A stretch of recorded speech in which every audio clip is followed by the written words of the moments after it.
Out this month on Netflix, it's Tick, Tick, Boom. I have an original rock musical Hey, boy genius. that I have spent the last 8 years of my life writing He's getting out.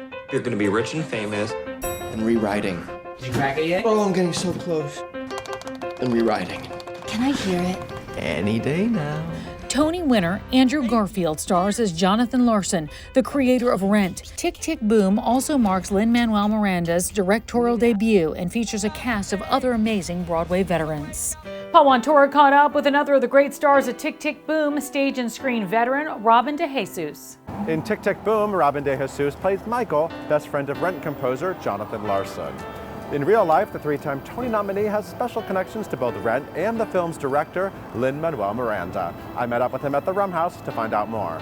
Are you letting yourself be led by fear or by love?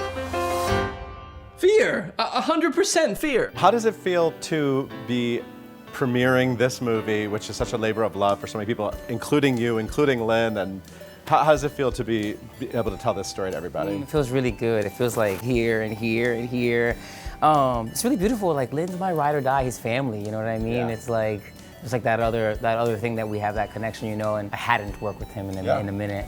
So coming back to this was just like it was very cooing. It was very like familial and very healing. But then like the piece itself is just so beautiful, and it's full circle through Lin. It's full circle through Rent. That's my Broadway debut. Right, I want to talk about that. What did it mean for you to be in Rent? And this Tick, Tick, Boom is really telling the story of Jonathan Larson before Rent. It's his origin story, isn't it? Yeah, it's such a privilege to tell Jonathan's story. He was so influential over so many of us. Like Lin wouldn't have written In the Heights without Jonathan. Right. I wouldn't have made my Broadway debut without him. I wouldn't have like focused on the lyrics of there's only us, there's only this, there's only now, and like the importance of being present. I'm really grateful that I get to like be a part of this and like add my jazz and my flavor and my swag to it and contribute.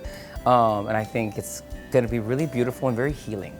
You really came into your own in The Heights, which was obviously Lin-Manuel Miranda's first Broadway blockbuster. Obviously you were working with him then as a co-star and he wrote the show, but what is it like to now have him be the director of the film? He's making his directorial debut with the film. It was very organic. It was, I will say there was a part of Robin, because this is my friend and a fellow creative that I've worked with before, but I've never seen him with this responsibility. Yeah. It was so beautiful to watch your friend be even more brilliant than you ever imagined. I remember there was a day where he came up with a shot on the fly that was so cool, and I watched everyone go like, wait, what do you want, what do you want? And then he used his words, he said it, and they did it, and everyone was like, whoa, that was so cool.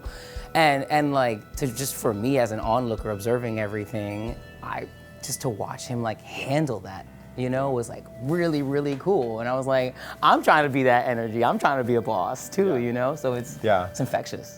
This is the life of Bohemia.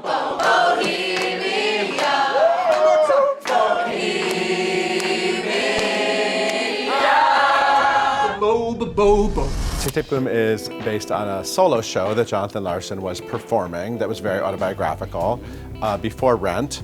And you play Michael, and I know Andrew Garfield plays Jonathan Larson in the film, and it's really turned more into, feels like it's turned more into sort of like a biopic about him.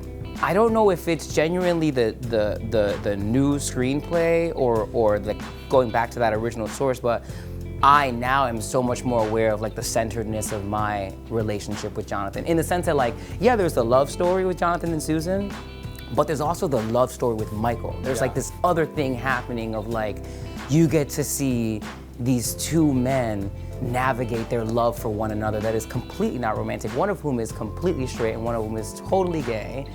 And they just love. They love hard and they love healthily. And so it's like, it's really cool to watch that love story. What are people gonna get when they click on this movie? I think what they're gonna get out of it is like, especially after a year where we have just faced mortality every single day. And our movie takes place during the crack and AIDS epidemic. It was the same thing. It's like, you go outside and death is inescapable and that's depressing. But like there's this one question that keeps coming up throughout all of our actions and all of our intentions. Are my questions and my answers coming from a place of fear or love?